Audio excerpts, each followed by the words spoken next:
Chapter 28। शाम बहुत अच्छी थी और हमारे 3 मित्रों ने भरपेट भोजन के बाद मिमोसा की ठंडी छाया में इसका आनंद लिया, जिसमें चाय और पंच को बिना किसी कंजूसी के वितरित किया गया था।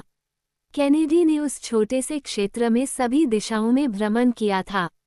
उसने हर झाड़ी को छान मारा था और खुद को संतुष्ट कर लिया था कि इस स्थलीय स्वर्ग में गुब्बारों का समूह ही एकमात्र जीवित प्राणी है। इसलिए वे अपने कंबलों पर लेट गए और एक शांतिपूर्ण रात बिताई, जिससे उन्हें अपने पिछले दुखों की याद आ गई। अगले दिन 7 मई को सूर्य अपनी पूरी चमक के साथ चमक रहा था, लेकिन उसकी किरणें ताड़ के पेड़ के पत्तों की घनी परत को भेद नहीं पा रही थीं और चून की भोजन की कोई कमी नहीं थी। इसलिए डॉक्टर ने अनुकूल हवा की प्रतीक्षा करते हुए वहीं रहने का निर्णय लिया। जो ने अपना पोर्टेबल रसोई घर नखलिस्तान में ले आया था और वहां उसने अनेक प्रकार के पाक संयोजनों का प्रयोग किया तथा हर समय अत्यधिक अपव्यय के साथ पानी का प्रयोग किया। कैनेडी ने नैतिकता के साथ कहा, ये परेशानियों और मौज मस्ती का कितना अजीब सिलसिला है। इतनी कठिनाइयों के बाद इतनी समृद्धि, इतनी कमी के बाद इतनी विलासिता। मैं लगभग पागल हो गया था। मेरे प्यारे डिक, डॉक्टर ने उत्तर दिया, यदि जो न होता तो तुम आज यहाँ बैठकर मानवीय मामलों की अस्थिरता पर प्रवचन नहीं दे रहे होते। पूरे दिल से दोस्त, कैनेडी ने जो की ओर अपना हाथ बढ़ाते हुए कहा। इसके लिए कोई अवसर नहीं है, उत्तर में कहा गया, लेकिन आप कभी न कभी अपना बदला ले सकते हैं मिस्टर कैनेडी। हालांकि मैं हमेशा यह आशा करता हूं कि आपको मेरे लिए ऐसा करने का कभी अवसर न मिले। डॉक्टर फर्गुसन ने दार्शनिकता से कहा, ये हमारी खराब संरचना है कि हम इतने कम के आगे झुक जाते हैं। डॉक्टर, आपका मतलब है कि पानी बहुत कम है? जो ने बीच में कहा, ये तत्व जीवन के लिए बहुत आवश्यक होगा। निस्संदेह भोजन से वंचित लोग पानी से वंचित लोगों की तुलना में अधिक समय तक जीवित रहते हैं। मुझे इस पर विश्वास है। इसके अलावा जब ज़रूरत हो तो कोई भी व्यक्ति अपने सामने आने वाली किसी भी चीज़ को खा सकता है, यहाँ तक कि अपने साथी प्राणियों को भी, हालांकि वह ऐसा भोजन होना चाहिए जिसे पचाना बहुत मुश्किल हो। कैनेडी ने कहा, असभ्य लोग इस बारे में ज़्यादा चिंता नहीं करते। हाँ, लेकिन फिर वे असभ्य हैं और कच्चा मांस खाने के आदी हैं। यह ऐसी चीज़ है जो मेरे लिए बहुत घृणित है। ये काफी घिनौना है, डॉक्टर ने कहा। यह एक तथ्य है, और इतना घिनौना वास्तव में कि किसी ने भी अफ्रीका के शुरुआती यात्रियों की कहानियों पर विश्वास नहीं किया, जिन्होंने ये संदेश दिया था कि उस महाद्वीप पर कई जनजातियां कच्चे मांस पर निर्वाह करती हैं, और लोगों ने आम तौर पर इस कथन पर विश्वास करने से इनकार कर दिया।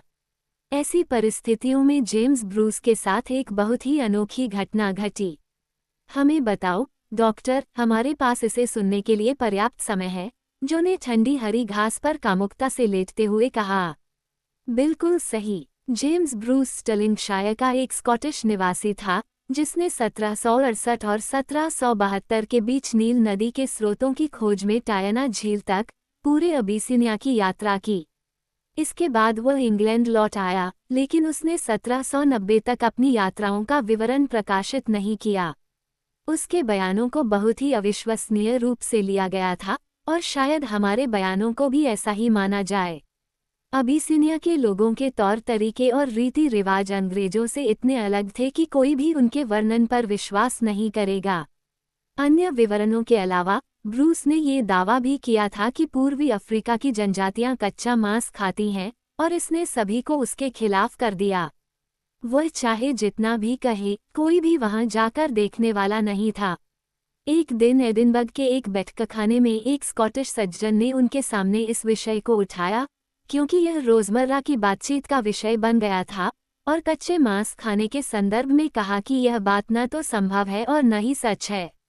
ब्रूस ने कोई जवाब नहीं दिया, लेकिन बाहर चले गए और कुछ मिनट बाद अफ्रीकी शैली में काली मिर्च और नमक के साथ एक कच्चा स्टेक लेकर लौटे। सर, उसने स्कॉचमैन से कहा, मेरे कथनों पर संदेह करके आपने मुझे बहुत अपमानित किया है। इस बात को असंभव मानकर आप बहुत बड़ी गलती कर रहे हैं, और इसके प्रमाण के रूप में अब आप इस बीफ स्टेक को कच्चा ही खाएंगे या आप मुझे तुरंत संतुष्टि देंगे। स्कॉचमैन को उस हृष्टपुष्ट यात्री से अच्छा खासा डर था, और उसने स्टेक खाया, हालांकि उसके चेहरे पर कई व्यंग्यात्मक भाव थे। इसके बाद अत्यंत शांत भाव से जेम्स ब्रूस ने कहा, सर, ये स्वीकार करते हुए भी कि यह बात झूठी थी, आप कम से कम अब यह नहीं कहेंगे कि यह असंभव है।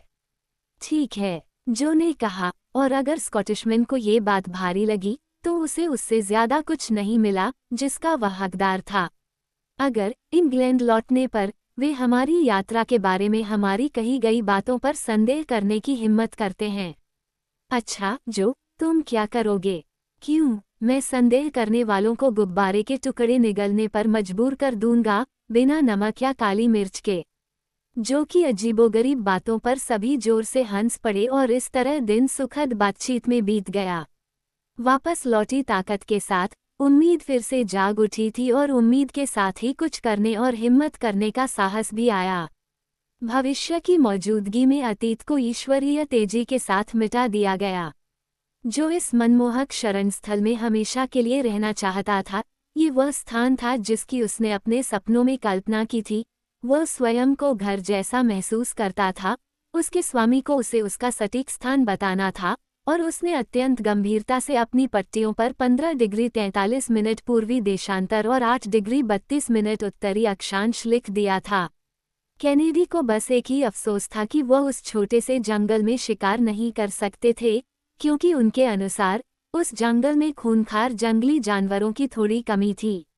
लेकिन मेरे प्यारे डिक, डॉक्टर ने कहा, क्या तुम्हारी याददाश्त कमजोर नहीं है? शेर और शेरनी के बारे में क्या ख्याल है? ओह, वह, उसने पहले से ही मारे गए शिकार के लिए एक अच्छे खिलाड़ी की अवमानना के साथ कहा। लेकिन सच तो यह है कि उन्हें यहाँ पाकर कोई यह मान लेगा कि हम एक अधिक उपजाऊ देश से बहुत दूर नहीं हो सकते। इससे कुछ खास साबित नहीं होता, डिक, क्योंकि भूख या प्यास से बेकाबू होकर ये जानवर लंबी दूरी तय कर लेते हैं, और मुझे लगता है कि आज रात हमें और भी सतर्क रहना चाहिए और आग जलानी चाहिए। क्या, इतनी गर्मी में? जो ने कहा, ठीक है, अगर यह ज़रूरी है तो हमें ये करना होगा, लेकिन मुझे लगता है कि इस सुंदर बाग को जलाना वाकई दुख की बात है, जो हमारे लिए इतना सुकून देने वाला रहा है।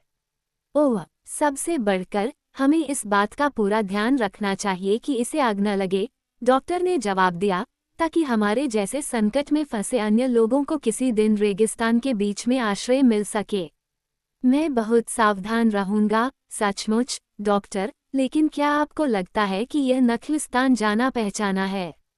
निस्संदेह यह अफ्रीका के मध्य में आने वाले कारवां के लिए एक पड़ाव स्थल है, और उनमें से किसी एक का यहाँ आना तुम्हारे लिए सुखद नहीं होगा, जो। क्यों, क्या यहाँ और भी दुष्ट न्याम हैं?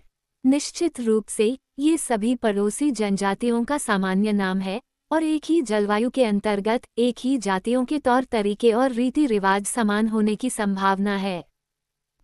जो ने कहा, लेकिन आखिरकार ये काफी स्वाभाविक है। अगर असभ्य लोगों के पास सज्जनों के तरीके होते तो अंतर कहाँ होता? जॉर्ज की कसम, इन अच्छे लोगों को स्कॉटिशमैन का कच्चा स्टेक खाने के लिए लंबे समय तक मनाने की जरूरत नहीं होगी, न ही स्कॉटिशमैन को इस सौदे में। इस बहुत ही समझदारी भरे अवलोकन के साथ, जो ने रात के लिए अपनी जलाऊ लकड़ी तैयार करना शुरू कर दिया, जितना संभव हो सके उतना कम लकड़ी का उपयोग किया। सौभाग्य से, ये सावधानियां अनावश्यक थीं, और पार्टी के प्रत्येक सदस्य अपनी बारी पर गहरी नींद में चले गए। अगले दिन भी मौसम में कोई बदलाव नहीं दिखा, बल्कि मौसम उत्तेजक और हठधर्मी ढंग से अनुकूल बना रहा। गुब्बारा बिना किसी हलचल के स्थिर रहा, हवा के झोंके का संकेत देने के लिए भी उसमें कोई हलचल नहीं हुई। डॉक्टर फिर बेचैन होने लगे। अगर वे रेगिस्तान में इसी तरह लंबे समय तक रहे तो उनके खाने पीने की चीजें खत्म हो जाएंगी। पानी के अभाव में लगभग मर जाने के बाद उन्हें अंततः भूख से मरना पड़ेगा। लेकिन जब उसने बैरोमीटर में पारे को काफी नीचे गिरते देखा और वातावरण में जल्दी ही बदलाव के स्पष्ट संकेत देखे तो उसने फिर से हिम्मत जुटाई। इसलिए उसने पहले अवसर का लाभ उठाने के लिए अपनी सारी तैयारियां शुरू करने का निश्चय किया। फीडिंग टैंक और पानी का टैंक दोनों पूरी तरह से भर गए थे। फिर उसे गुब्बारे का संतुलन फिर से स्थापित करना पड़ा, और जो को अपने कीमती क्वार्ट्ज का एक और बड़ा हिस्सा छोड़ना पड़ा। स्वस्थ होने के बाद उसकी महत्वाकांक्षी धारणाएं उसके पास वापस आ गई थीं और उसने अपने मालिक की आज्ञा मानने से पहले एक से अधिक बार व्यंग्यात्मक चेहरे बनाए, लेकिन मालिक ने उसे आश्वस्त किया कि वो हवा में अपने साथ इतना बड़ा वजन नहीं ले जा सकता और उसे पानी और सोने के बीच चुनने का मौका दिया। जो ने अब और संकोच नहीं किया, बल्कि अपने बहुमूल्य अयस्क की आवश्यक मात्रा रेत पर फेंक दी। उन्होंने कहा, अगले लोग जो इस ओर आएंगे वे ऐसी जगह पर अपना भाग्य पाकर आश्चर्यचकित हो जाएंगे। और मान लीजिए कि किसी विद्वान यात्री को ये नमूने मिल जाएं, है ना? कैनेडी ने सुझाव दिया। डिक, तुम निश्चिंत हो सकते हो कि वे उसे आश्चर्यचकित कर देंगे और वह अपने आश्चर्य को कई पन्नों में प्रकाशित करेगा, ताकि किसी दिन हम अफ्रीकी रेत के बीच सोने के क्वार्ट्ज के एक अद्भुत भंडार के बारे में सुन सकें। और जो वहाँ है वह इस सब का कारण होगा। किसी विद्वान ऋषि को रहस्यमय बनाने के इस विचार ने जो को बहुत गुदगुदाया तथा उसे हंसा दिया। दिन के बाकी समय डॉक्टर मौसम के बदलाव पर नजर रखे हुए थे। तापमान बढ़ गया था और अगर नखलिस्तान की छाया न होती तो यह असहनीय हो जाता। धूप में थर्मामीटर ने 149 डिग्री का तापमान दिखाया और हवा में आग की बारिश हो रही थी। यह अब तक की सबसे भीषण गर्मी थी। जो ने उस शाम के लिए भी अपने शिविर की व्यवस्था की, जैसा कि उसने पिछली रात के लिए किया था, और डॉक्टर और कैनेडी द्वारा रखी गई निगरानी के दौरान कोई नई घटना नहीं हुई। लेकिन सुबह 3 बजे के करीब, जब जो पहरा दे रहा था, तापमान अचानक गिर गया, आसमान बादलों से घिर गया और अंधेरा बढ़ गया। बाहर निकलो, जो ने चिल्लाते हुए अपने साथियों को जगाया। बाहर निकलो, हवा चल रही है। आखिरकार डॉक्टर ने आकाश की ओर देखते हुए कहा, लेकिन ये तो तूफान है। गुब्बारा, चलो जल्दी से गुब्बारे के पास चलते हैं। उनके लिए उस तक पहुंचने का समय आ गया था। विक्टोरिया तूफान के जोर से झुक रहा था और कार को घसीट रहा था। कार रेत से टकरा रही थी। अगर गिट्टी का कोई हिस्सा गलती से बाहर निकल जाता तो गुब्बारा बह जाता और उसे वापस पाने की सारी उम्मीदें हमेशा के लिए खत्म हो जातीं। लेकिन फुर्तीले जो ने अपनी पूरी गति से गाड़ी को रोका, जबकि गुब्बारा रेत पर टकरा रहा था, जिससे उसके टुकड़े टुकड़े होने का खतरा था। डॉक्टर कैनेडी के पीछे पीछे कूद पड़े और अपना सिलेंडर जलाया, जबकि उनके साथियों ने अतिरिक्त गिट्टी को बाहर फेंक दिया। यात्रियों ने तूफान के बल से झुकते हुए मृद्यान के वृक्षों पर एक आखिरी नज़र डाली और जल्द ही जमीन से 200 फीट ऊपर हवा को पकड़ते हुए अंधेरे में गायब हो गए।